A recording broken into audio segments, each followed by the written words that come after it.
Oh, it is the first day of fall here in Pennsylvania, and the wind's blowing and it's cool outside. I think it's only like, I don't know, man, like 59, 60, 61 degrees, something like that. I don't know, but it sure is nice. Unfortunately, the subject matter contained in this video is not going to be nice. It's going to be probably offensive to some people. I've been reading things in the newspapers, and not just in recent memory, but in extensive memory, of white privilege. I see teenagers in our schools, kids even younger than teenagers, being made fun of because of the color of their skin, because they're white. And we seem to be under this impression that every white person in the United States has it made, that everything is good, that we live considerably nicer than all the other races put together in the United States of America. So before I counterattack those ridiculous and asinine comments and observations, I want you guys to take a look at something over here. Now, I'm going to point and use my finger a little bit, but that house, that house, that house, that house, take a good look, okay? Just take a good look. Those are pretty nice homes. Huh? This one down here is nice too. This one on the corner down here. These are nice homes, ladies and gentlemen. These people pay money to live here. And all these homes are owned by white people. Now, I'll get to the significance about that near the end of this video because it's ancillary right now, but you have a group of people out there, a lot of them are professors, a lot of them are high school teachers, telling white kids that they need to be ashamed because they're so privileged, that they need to give up their seat on a bus for a colored person, that they need to give up their front seat at the desk for a colored person, whatever color is, whatever it's an Asian person, a black person, a Mexican person, a Latino, a Chicano. The list is endless, isn't it? Last time I checked, white's a color too. And last time I checked, you can't fight racism with reverse racism, which is exactly what's going on here. But that doesn't seem to be an important matter, especially among our academics. Our schools have turned into places where an agenda and an opinion and information on that agenda is paramount than the exchange of education. Education is on the sidelines. We don't care about education. What we care about is promoting an agenda. So we have to tell these white kids that, you know what, you've had too much time in the sun and you have to experience adversity. You have to see what it is to be a person of color. And since I feel that I have a voice about adversity because I overcame adversity, for those of you who have watched my videos, well, I have an answer and a reply for those people who teach in these academic institutions in our high schools and our private schools in their academic tires of white excellence. I have a message for them. I want to know how much you know about adversity. I want to know what you think it is to sleep in single-digit temperatures.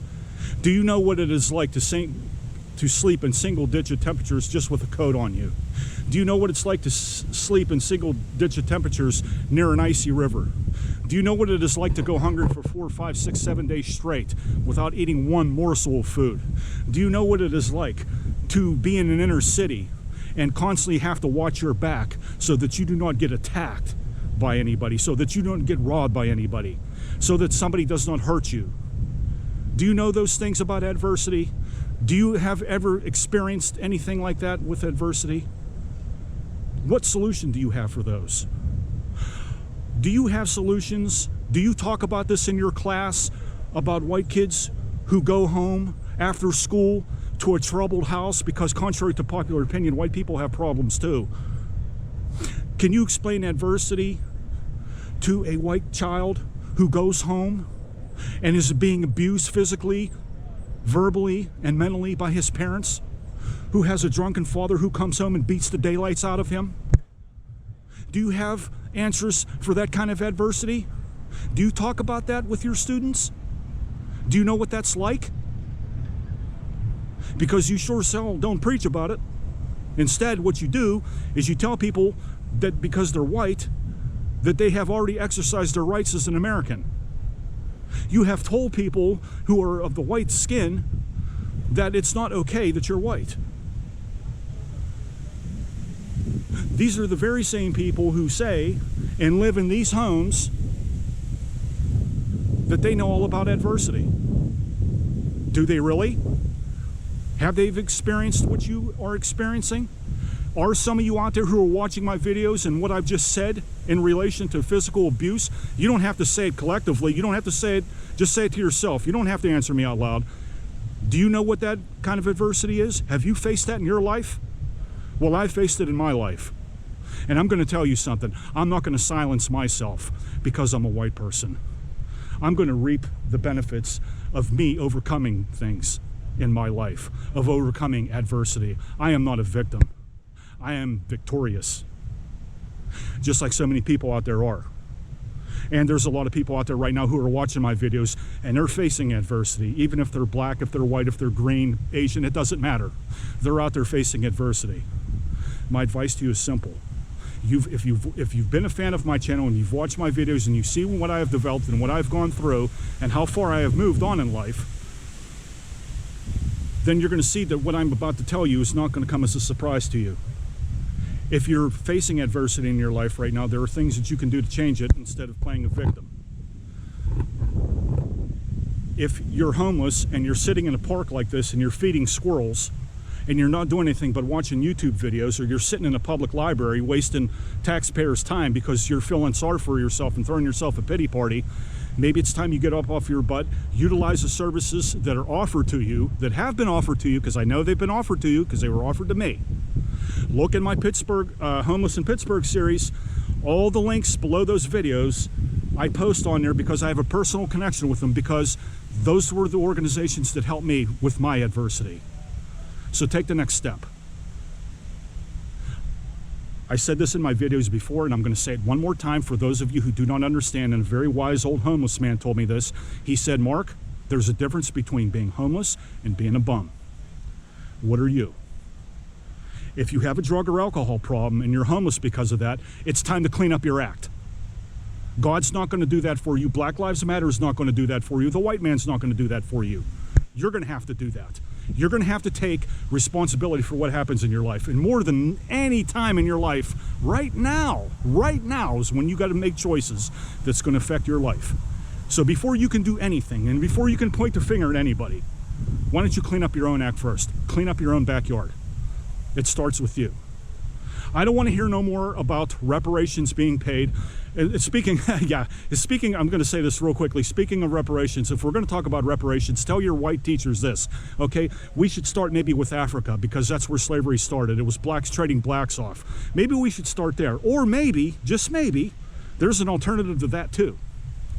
Maybe we should get in contact with the 85,000 descendants of the black soldiers who died in the Civil War, who fought for and to end slavery. Maybe we should start with those families and get reparations for them first. What do you think about that?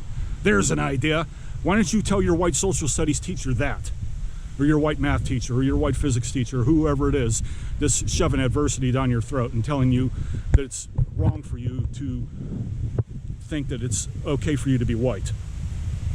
Let's have a real conversation about it. Not these people who write articles for these white newspapers like the Boston Globe, the New York Times, the Los Angeles Times, the Chicago Tribune, all those people who talk about adversity, who talk about people of color being discriminated against while they're sitting in these mansions that they own.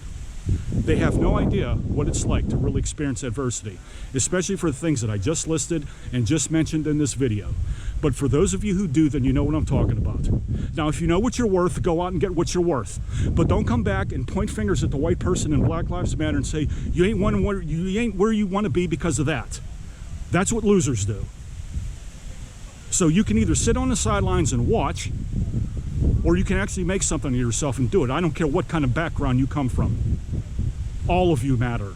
You all have a voice and you all have a character. And believe it or not, you all have a talent. It's up to you to find that talent. If you want to play victimhood, that's what you're going to do. If you want to throw yourself pity parties, that's what you're going to do. The victim man here, the victim woman here, woe is me, woe is me. If you want to continue to throw yourself a party of victimhood and call yourself a victim, then that's all you're ever going to be. I'll see you in the next video.